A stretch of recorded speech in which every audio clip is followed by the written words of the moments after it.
Pourquoi êtes-vous si craintif? N'avez-vous pas encore la foi? Est-ce si facile de répondre à cette question? Il est clair que pendant un tel épisode, les disciples ont dû être chavirés sur la barque. La foi en Jésus ne nous isole pas de la crainte et ne nous rend pas non plus insensibles à d'autres difficultés de la vie.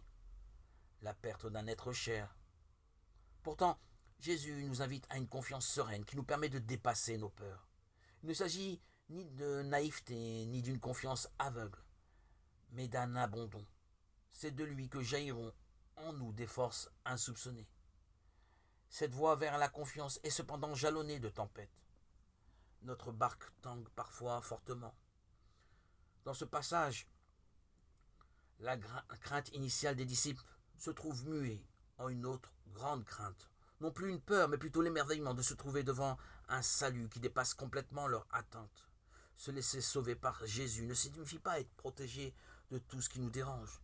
C'est s'ouvrir à une dimension insoupçonnée qui met les craintes d'auparavant dans une perspective toute nouvelle. Ô Seigneur, affermis notre foi.